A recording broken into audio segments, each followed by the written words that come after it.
جن کا بیان ایمان افروز، روح پرور، دل نشیب، انقلاب آفری، پرمغز اور معلومات افزا جیسی خصوصیات کا حسین گلدستہ ہوا کرتا ہے۔ میں بڑے ہی ادب و احترام کے ساتھ صدر جلسہ حضرت مولانا و مفتی عبدالقادر صاحب نظری، استاد جامعہ سید احمد شہید کٹوری الہ آباد لکھنؤ کی خدمت میں عرض کروں گا کہ وہ تشریف لائیں اور اپنے ناصحانہ کلمات سے نوازیں کہ گنچے ہیں گل ہے سبزہ ہے ابر بہار ہے، گنچے ہیں گل ہے سبزہ ہے ابر بہار ہے، سب جمع ہو چکے بس تیرا انتظار ہے، اور چلاؤ تیر جو بہتر تیرے کمان میں ہے، چلاؤ تیر جو بہتر تیرے کمان میں ہے، کسی کی آنکھ میں جادو تیری زبان میں ہے۔ حضرت اخیر میں دعا فرمائیں گے اور پھر عشاء کی نماز۔ الحمدللہ رب العالمین والصلاة والسلام علی سید الانبیاء والمرسلین محمد وآلہ واصحابہ اجمعین، اما بعد، قال اللہ تبارک وتعالی فی القرآن المجید والفرقان الحمید، اعوذ باللہ من الشیطان الرجیم، بسم اللہ الرحمن الرحیم، الف لام میم ذالک الکتاب لا ریب فیہ ھدی للمتقین۔ وقال تبارک وتعالی فی موضع آخر، الحمد لله الذي أنزل على عبده الكتاب ولم يجعل له عوجا، صدق الله العظيم۔ حضرات علماء کرام، مفتیان نظام، اسٹیج پر تشریف فرما، بزرگ محترم اور جملہ سامعین کرام، پردہ نشین خواتین، میری ماں، مائیں اور بہنیں، اللہ تبارک و تعالیٰ کا بے حد شکر ہے، اس کا کرم ہے کہ اس نے ہم سب کو اپنے گھر میں بیٹھ کر کے دین کی کچھ باتیں کہنے اور سننے کی توفیق مرحمت فرمائی۔ رب العالمین سے دعا فرمائے کہ اللہ تبارک و تعالیٰ اس طریقے کی نشستوں میں بار بار بیٹھنے کے لیے قبول فرمائے۔ حضرات، جہاں تک کچھ کہنے کی بات ہے تو ہم سے پہلے دو حضرات کے آپ قیمتی خطاب سماعت فرما چکے ہیں۔ مولانا محمد شفیق صاحب جامعی نے ان کی اہمیت پر قیمتی باتیں بیان فرمائی۔ حضرت مفتی عبدالسبحان صاحب مقدس العالی نے بھی قربانی اور اس کے مسائل اور اس کی فضیلت پر پرمغز اور مدلل خطاب فرمایا۔ اللہ رب العالمین مزید نئے علمی ترقیات سے نوازے۔ حضرات گرامی، جب سے یہ پروگرام چل رہا ہے ذہن میں کئی باتیں گردش کر رہی تھی۔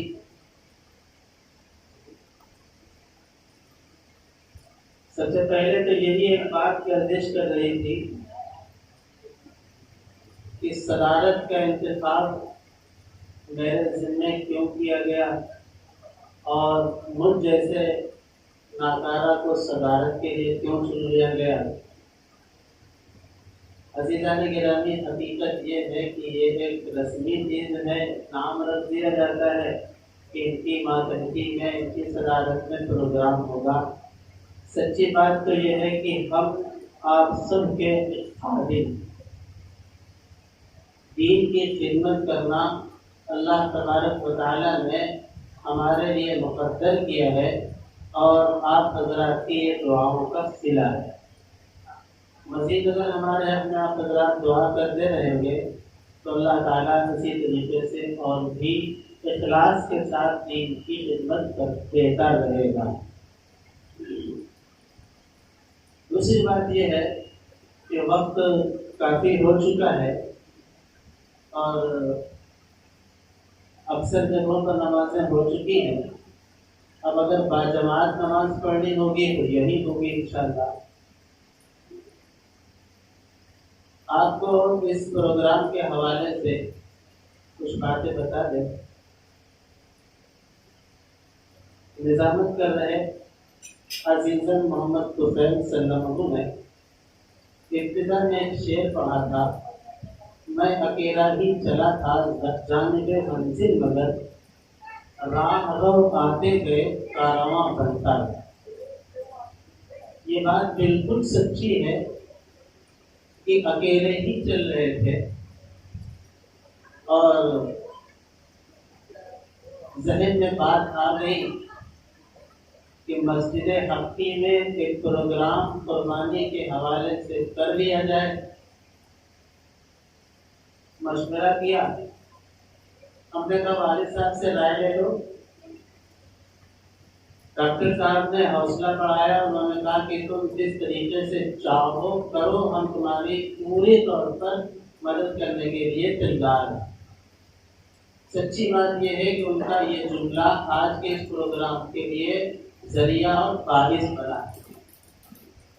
اس کے بعد پھر کارواں بنتا گیا. ہم سے مشورہ کیا, مولانا اختر صاحب سے بات ہوئی, مولانا شفیق صاحب سے تذکرہ ہوا اور دیگر متعلقین سے مشورہ ہوا اور آج یہ سلسلہ, آج یہاں پر یہ پروگرام منعقد ہوا. اللہ کی ذات سے کبھی امید ہے کہ اللہ تبارک و تعالی ہم سب کے یہاں بیٹھنے کو قبول فرما کر نامہ اعمال میں نیکیوں کو کا ذخیرہ فرمائے گا. عزیزان گرامی, باتیں قرآن کے حوالے سے بھی کچھ ہوئی ہیں, لیکن انہیں کو تھوڑا سا آگے بڑھا کر کے مختصر وقت میں اپنی بات مکمل کرنے کی کوشش کریں. اللہ تبارک و تعالیٰ نے قرآن کریم کی سورہ بقرہ کی پہلی آیت الف لام میم ذالک الکتاب لا ریب فیہ, ہمیں بات کرنی ہے لا ریب فیہ سے.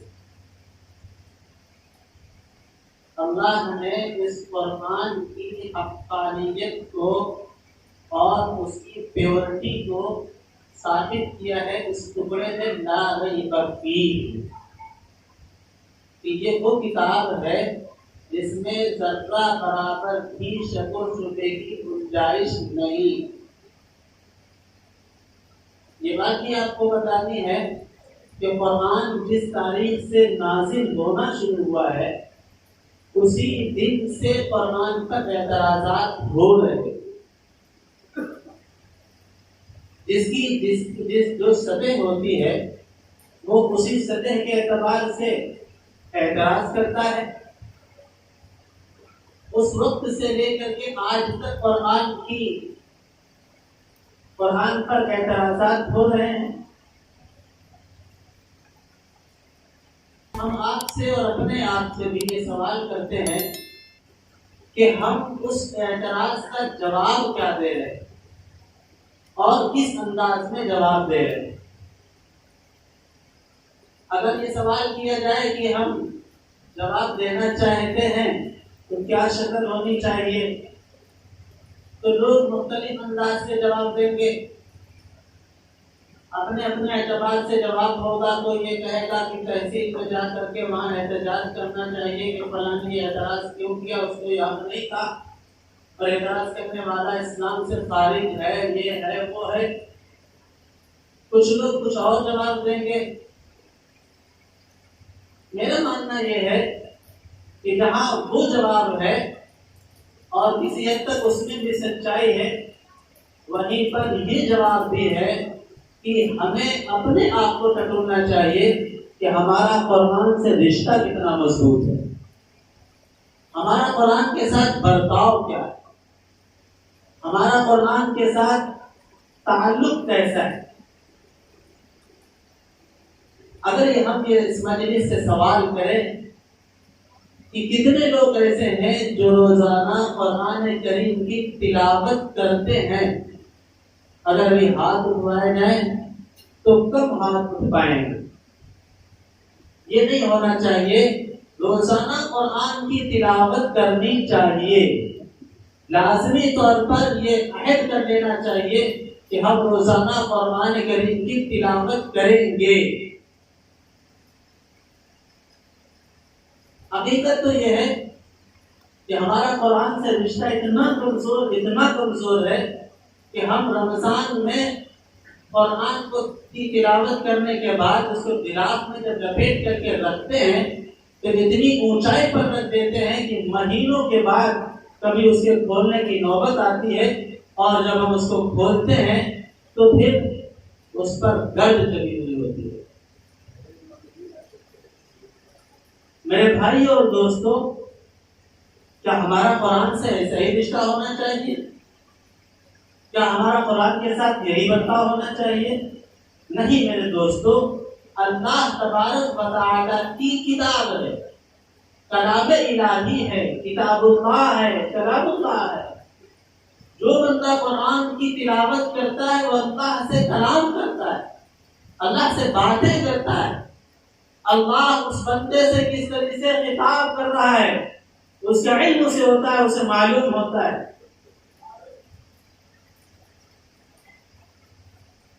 جب قرآن پڑھتا ہے تو قرآن میں پڑھتا ہے یا ایھا الذین آمنوا استعینوا بالصبر والصلاۃ. جب قرآن پڑھتا ہے تو پڑھتا ہے اطیعوا اللہ واطیعوا الرسول. قرآن پڑھتا ہے تو لن ینال اللہ لحومها ولا دماؤها ولكن يناله التقوى منکم. قرآن پڑھتا ہے تبھی اسے پتہ چلتا ہے کہ نماز بھی فرض ہے. قرآن پڑھتا ہے تبھی اسے پتہ چلتا ہے کہ زکوٰۃ بھی فرض ہے. قرآن پڑھتا ہے تو اسے پتہ چلتا ہے کہ اللہ تبارک و تعالیٰ قربانی کے گوشت کو نہیں چاہتا، نہ قربانی کے خون کو چاہتا ہے، بلکہ اللہ رب العالمین تو دل کے جذبات اور اس کے احساسات کو دیکھنا چاہتا ہے. دل میں کیفیت کیسی ہے، دل میں کیا مقام ہے، کیا رتبہ ہے، کیا حیثیت ہے اس قربانی، وہ یہ دیکھنا چاہتا ہے. جب قرآن سے رشتہ جوڑتا ہے تو معلوم ہوتا ہے. میرے عزیزوں اور دوستو، اگر ہم آج کی اس نشست کو کامیاب بنانا چاہتے ہیں تو ہمیں یہاں سے اٹھنے سے پہلے یہ عہد کرنا ہوگا کہ ہم روزانہ قرآن مقدس کی تلاوت ضرور کریں. بہت سے لوگوں کے ذہن میں یہ بات آ گئی ہوگی کہ جو لوگ قرآن پڑھے ہیں وہ قرآن پڑھیں گے، ہم تو پڑھے نہیں، ہم کیا پڑھیں گے؟ میرے بھائیوں اور دوستوں، میں نسخہ بتاؤں گا، انشاءاللہ آپ بھی قرآن پڑھیں. کوئی بھی اللہ کا مسلم بندہ ایسا نہیں ہے کہ جس کے پاس قرآن کا کچھ نہ کچھ حصہ اس کے سینے میں محفوظ نہ ہو. بندہ سورہ فاتحہ الحمدللہ رب العالمین الرحمن الرحیم مالک یوم الدین ایاک نعبد و ایاک نستعین اهدنا الصراط المستقیم صراط الذین انعمت علیہم غیر المغضوب علیہم ولا الضالین. پتہ ہے کیا کوئی ایسا بھی ہے جو یہ کہہ سکتا ہے کہ ہمیں یہ سورت نہیں یاد ہے؟ کوئی ایسا بھی ہے جو یہ کہہ سکتا ہے ہمیں قل هو اللہ احد سورہ اخلاص نہیں یاد ہے؟ ہر کسی کو یاد ہے. جب ہر کسی کو یاد ہے تو یہ عہد کرنا چاہیے کہ ہم اگر دوسری آیات یا دوسری صورتیں نہیں جانتے ہیں تو جب تک ہم انہیں نہیں سیکھ لیتے ہیں، جب تک کہ ہم انہی آیات کو ایک وقت متعین کر کے، اسی صورت کو ایک وقت متعین کر کے مقرر کر کے 10 منٹ 15 منٹ 20 منٹ آدھا گھنٹہ بار بار انہی صورتوں کو دہراتے رہیں گے اور پڑھتے رہیں گے. کیا ہاتھ اٹھا کر کے بتا سکتے ہیں کہ کون کون لوگ روزانہ قرآن کی تلاوت کرے گا؟ انشاءاللہ. اللہ تبارک و تعالیٰ نے اٹھے ہوئے ہاتھوں کو قبول فرمائے اور روزانہ قرآن کی تلاوت کی توفیق مرحمت فرما دے. اگر ہم روزانہ قرآن کی تلاوت کرنے لگیں تو ہمارے دل روشن ہوں گے، ہمارے گھر روشن ہوں گے، ہمارے علاقے محلے روشن ہوں گے، اور ہمارے اوپر جو باطل طاقتوں کی نظریں پڑ رہی ہیں بد نصیبی کا جو ہم شکار ہو رہے ہیں ان کی نظروں سے ہم محفوظ ہو جائیں. ہمارا اثر ان کے اوپر پڑے گا, ہمارا روب ان کے اوپر پڑے گا اور وہ ہمارے اوپر اپنا اثر نہیں چھوڑ پائے.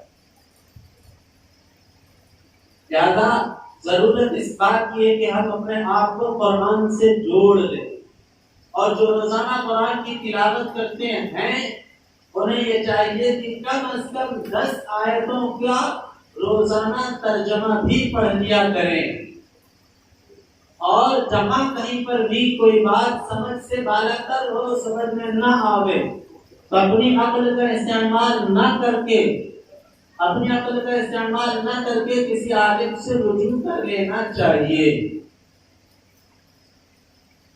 عزیزوں اور دوستو, قرآن اللہ تبارک و تعالیٰ کی کتاب ہے. یہ انسانوں کی رہنمائی کا, انسانوں کی بھلائی کا اور زندگی کے گزارنے کا بہترین نمونہ, اور اس کے اندر تمام چیزیں موجود ہیں. ہمیں یہ چاہیے کہ ہم اس سے فائدہ اٹھائیں. قرآن جب نازل ہو رہا تھا تو لوگ اعتراض کر رہے تھے. اللہ تبارک و تعالیٰ نے ان کے اعتراض کو, ان کے چیلنج کو قبول کرتے ہوئے پھٹکار لگائی کہ لاؤ تم قرآن جیسا قرآن لے کر کے آ جاؤ. نہیں پورا قرآن لا سکتے ہو تو 10 سورتیں لے آؤ, نہیں 10 سورتیں لا سکتے ہو تو ایک ہی سورت لے آؤ.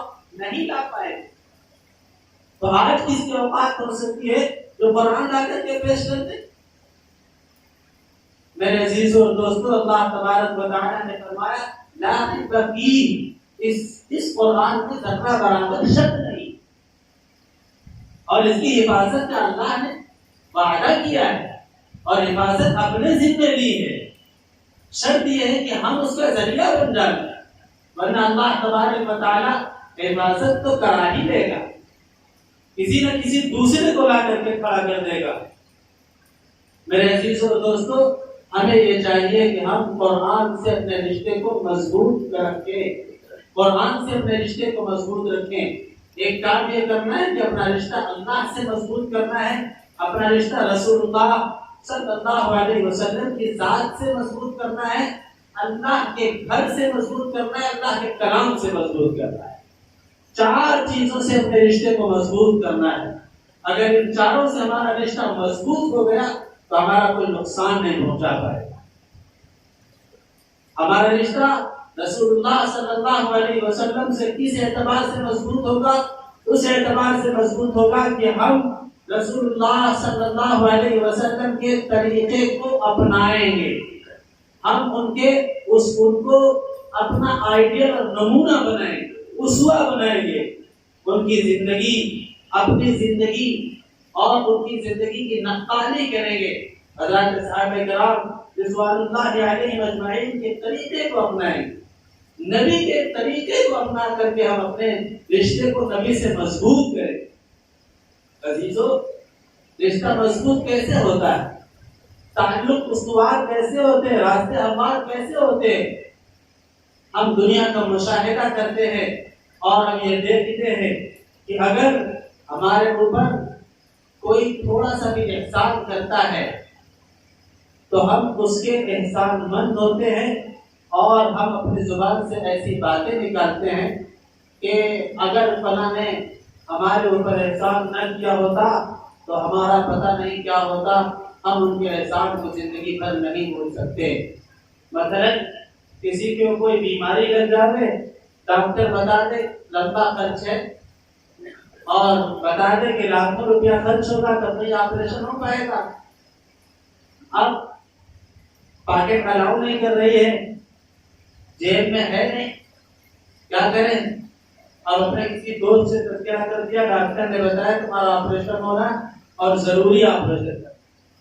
اگر دوست یہ بات کہہ دیتا ہے کہ تم آپریشن کرا لو, جو بھی خرچ ہوگا ہم دے دیں گے, اور جب بھی تمہارے پاس کبھی ہو تو دے دینا, ادا کر دینا, اور اگر نہ ہو تو نہ دے. اتنا چپکا کر وہ ادا کر دیتا ہے اور کہہ دیتا ہے, اور موقع پر وہ رقم دے دیتا ہے. تو بتائیے, جس کی بیماری میں, پریشانی میں کسی نے یہ جملہ کہہ کر کے اس کی مدد کرتی ہے تو اس کے بدلے میں کیا جواب نکلتا ہے؟ پریشان حال یہی کہتا ہے کہ اگر فلاں نے ہمارے اوپر احسان نہ کیا ہوتا تو ہم دنیا سے رخصت ہو جاتے. انہوں نے ایسا احسان ہمارے اوپر کیا ہے جس کا بدلہ ہم زندگی بھر نہیں چکا سکتے، اس کے احسان کو ہم کبھی بھی نہیں بھول سکتے. عزیزان گرامی، ذرا آپ جائزہ لیں کہ اللہ تبارک و تعالیٰ نے ہمارے اوپر کتنے احسان کیے ہیں. اب جائزہ لیں کہ حضرت نبی کریم صلی اللہ علیہ وسلم نے ہمارے اوپر کتنے احسان کیے ہیں. کبھی ہم ان کے احسان کو چکا سکتے ہیں؟ ہماری مجال ہے چکا دیں گے. ہماری حیثیت ہے کہ اللہ کے احسان کو چکا سکتے. ایک آنکھ کا اندازہ وہ لگا سکتا ہے جس کے پاس آنکھ نہیں ہے. اس سے اس کی اوقات پوچھو، قیمت پوچھو کہ آنکھ کی قیمت کیا ہوتی ہے. ایک ہاتھ کا اندازہ اس سے پوچھ سکتے ہو، اس کی حیثیت اس سے پوچھ سکتے ہو جس کے ہاتھ نہیں ہے. زبان جس کی گونگی ہے اس سے پوچھو کہ زبان کی قیمت کیا ہے. کان جس کو سنائی نہیں دیتا اس سے پوچھو کہ کان کا رتبہ اور کان کا مقام کیا ہے، کان کی حیثیت کیا ہے. ایک گردہ جو مشینی اندر سے کام کر رہی ہے، ایک گردہ جب فیل ہو جاتا ہے تو ڈاکٹر کہتا ہے تمہارا گردہ بدلتے تھے 10 لاکھ روپے خرچ ہوں گے. اور اس کے بعد بھی متعلقین سے کہتا آؤ یہاں سگنیچر کر دو کہ میری کوئی ذمہ داری نہیں ہے. 10 لاکھ روپے بھی دے رہے ہیں اور ذمہ داری نہیں ہے، اس پر سگنیچر بھی کروا رہے ہیں اور کر رہے ہیں. معلوم ہوا کہ قیمت 10 لاکھ ہے گردے کی، جو خون کو ہمارے فلٹر کیے دے رہا ہے. ہم ایک گھونٹ پانی پی رہے ہیں، اندر اترا جانا حلق سے کون اتارے دے رہا ہے. ہم کھانا کھا رہے ہیں، الگ سے ادھر کر کے اندر پہنچا جا رہا ہے. اندر کس کا نظام چل رہا ہے، کس کا کام چل رہا ہے، کس کی کرشمہ سازی چل رہی ہے، کس کی قدرت کے مظاہرے ہو رہے ہیں. ہم کبھی اندازہ لگاتے ہیں کہ کس کا احسان ہے. بآسانی ہم صبح حاجت سے فارغ ہو جاتے ہیں، پیشاب بھی ہو جاتا ہے، بیت الخلاء میں جاتے پاخانہ بھی کر لیتے. کبھی سوچتے ہیں کہ کس کی قدرت کے تحت یہ ساری چیزیں ہو رہی ہیں. کبھی اس سے پوچھیں جس کا برد ہو جاتا ہے اور ڈاکٹر کے پاس جاتا ہے، پریشانی کی حالت میں کس طریقے سے وہ اظہار کرتا ہے. تو اللہ تبارک و تعالیٰ نے بے شمار احسان ہمارے اوپر کیے ہیں. ہم اس احسان کا بدلہ کبھی چکانے کی کوشش کر رہے ہیں. کیا ہماری زبان پر سبحان اللہ بھی نہیں آ سکتا؟ کیا ہماری زبان پر الحمدللہ بھی نہیں آ سکتا؟ کیا ہماری زبان پر اللہ اکبر بھی نہیں آ سکتا؟ ابھی مفتی صاحب کہہ رہے تھے ان دنوں میں تکبیرات کا اہتمام کیا جائے تو ہم اللہ تبارک و تعالیٰ کے احسان کو چکانے کے لیے اللہ تبارک و تعالیٰ نے جو ہمارے جسم پر حق رکھے ہیں ان حقوق کو ادا کرنے کے لیے اس طریقے کی محنت اور کوشش کریں گے کہ اپنی زبان کو اللہ تبارک و تعالیٰ کے ذکر میں تر رکھیں گے. سبحان اللہ کے ذریعے سے، الحمدللہ کے ذریعے سے، اللہ اکبر کے ذریعے سے، لا الہ الا اللہ محمد رسول اللہ کے ذریعے سے. حضرت نبی کریم صلی اللہ علیہ وسلم کے احسانات اگر بیان کیے جائیں تو کافی وقت خرچ ہوگا. صرف ایک واقعہ ذہن میں رکھ لیجئے. طائف کے میدان میں حضور اکرم صلی اللہ علیہ وسلم کے ساتھ دشمنوں نے کیسا برتاؤ کیا تھا وہ وقت سامنے لائیے اور وہ خاکہ اپنے ذہن میں لائیے کہ آپ کو مار رہے ہیں دشمن، آپ کو روباش قسم کے لڑکے مار رہے ہیں، آپ مار برداشت کر رہے ہیں، جسم سے خون بہ رہا ہے، آپ اس کو برداشت کر رہے ہیں. جوتیوں تک خون پہنچ چکا ہے، آپ کی جوتیاں تر ہوئی جا رہی ہیں، جوتیوں میں خون بھرا جا رہا ہے، آپ برداشت کر رہے ہیں. کس کے لیے برداشت کر رہے تھے میرے عزیزوں اور دوستوں؟ کسی اور کے لیے نہیں، اپنی امت کے لیے، ہمارے اور آپ کے لیے برداشت کر رہے تھے. اس احسان کا بدلہ ہم چکا پائیں گے؟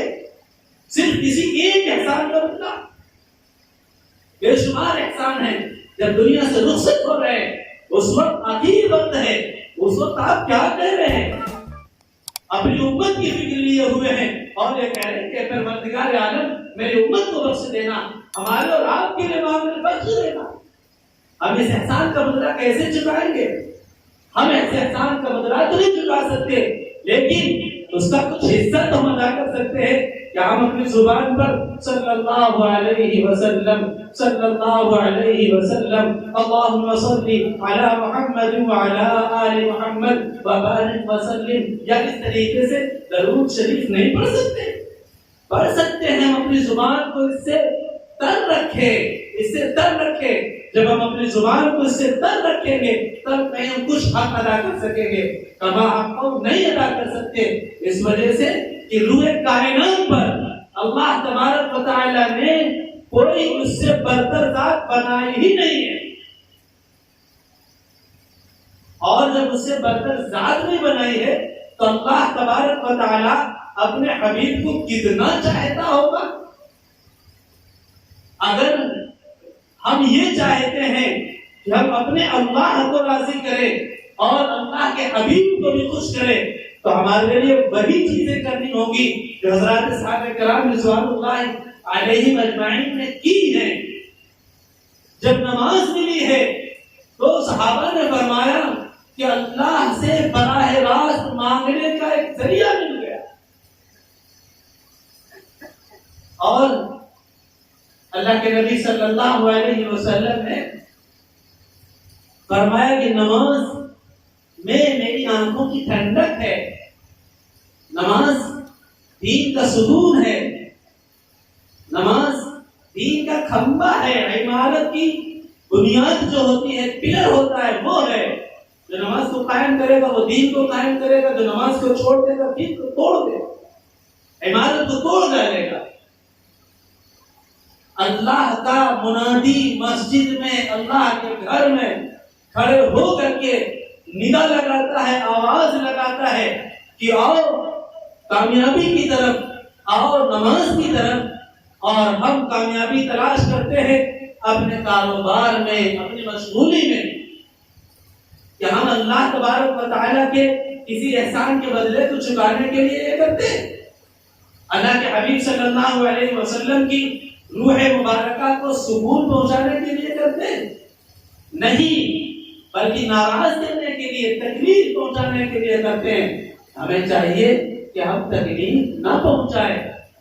اور میرے عزیزوں اور دوستو، جن لوگوں کے پاس نماز کے اہتمام ہے، نمازوں کا اہتمام ہے، ان کے لیے بھی ایک بات بغور سننے کی ہے، وہ یہ ہے کہ ایک موقع پر اللہ کے نبی صلی اللہ علیہ وسلم نے فرمایا کہ منافق پر دو نمازیں بڑی سخت اور مشکل ہوتی ہے، دشوار ہوتی ہے۔ اور کون سی نمازیں ہیں؟ اگر معلوم ہو تو بتا دیجئے۔ عشاء اور فجر۔ بس ہم نے اپنی بات کہہ دی، آپ لوگ سمجھ لیجئے ہم کیا کہنا چاہ رہے ہیں، اور نہ سمجھیے تو فجر کا جائزہ لے کر کے دیکھ لیجئے گا کہ نمازیوں کا اور مسجد کا کیا حال رہتا ہے۔ میرے عزیزوں اور دوستو، باتیں بے شمار کہنے کی ہیں، دل میں بہت کچھ ہے، لیکن وقت بتا رہا ہے کہ 10 بج چکا ہے۔ ابھی کچھ سوالات بھی ہوں گے اور اس کے بعد انشاءاللہ دعا نماز ہوگی۔ میرے عزیزوں اور دوستو، ایک چیز کا خیال رکھیں کہ قرآن جو پڑھے تو کبھی کبھی اس طریقے سے بسا اوقات ہم لوگ ڈاکٹر کے پاس جاتے ہیں اور اپنا چیک اپ کراتے ہیں، اپنی فٹنس برقرار رکھنے کے لیے، اپنے جسم کو صحیح سالم رکھنے کے لیے، تمام بیماریوں سے پاک رکھنے کے لیے چیک اپ کراتے ہیں۔ ڈاکٹر حضرات موجود ہیں، زیادہ جانتے ہیں چیک اپ کی کیا اہمیت ہے۔ چیک اپ کراتے ہیں کیوں؟ تاکہ ہماری فٹنس برقرار ہے، ہمارا جسم صحیح سالم ہے، تمام بیماریوں سے پاک ہے۔ کبھی کبھی اپنا چیک اپ دینی بھی کرا لیا کریں۔ نماز پڑھ رہے ہیں تو نماز کا طریقہ کیا ہے، ہم کس طریقے سے پڑھ رہے ہیں، اس کا چیک اپ کرا لیا کریں۔ قرآن کا چیک اپ کرا لیا کریں کہ سورہ فاتحہ ہماری صحیح بھی ہے یا نہیں صحیح ہے۔ اذان کا چیک اپ کرا لیا کریں کہ ہماری اذان درست ہے یا نہیں درست ہے۔ کہیں ایسا تو نہیں کہ کہ ہم اذان تو کہہ رہے ہیں لیکن معنوی اعتبار سے اس میں کچھ گڑبڑی ہوئی جا رہی، کچھ غلطی اور کوتاہی ہوئی جا رہی ہے، لہذا اپنا دینی چیک اپ کرا لیں، بہت ضروری ہے، تاکہ جو ہم 2 سال 10 سال 20 سال 50 سال سے نمازیں پڑھ رہے ہیں، ہمیں یہ بھی تو پتہ چلے کہ ہماری نمازوں میں مکمل طور پر فٹنس ہے۔ فٹنس لازمی اور ضروری ہے، جب فٹنس ہوگی تو قبولیت کی بھی بہت تیزی کے ساتھ بھاگے گی۔ عزیزوں اور دوستوں، زیادہ وقت نہیں لیں گے، بس یہی چند باتیں جو ہمارے ذہن میں آئیں میں نے آپ کے سامنے رکھ دی۔ رب العالمین سے دعا فرمائیں کہ اللہ تبارک و تعالیٰ جو باتیں بھی اس پروگرام میں کہی گئی ہیں، ان کہی ہوئی باتوں پر ہم سب کو عمل کی توفیق اور عمل فرمائے۔ وآخر دعوانا ان الحمد للہ رب العالمین۔ اب اجازت ہے آپ حضرات کو کہ اگر کسی کے ذہن میں قربانی کے حوالے سے کوئی بھی سوال گردش کر رہا ہو تو وہ سوال کر سکتا ہے، پوچھ سکتا ہے۔ حضرت مفتی صاحب عبدالسبحان صاحب تشریف فرمائیں، وہ انشاءاللہ آپ کو جوابات دیں۔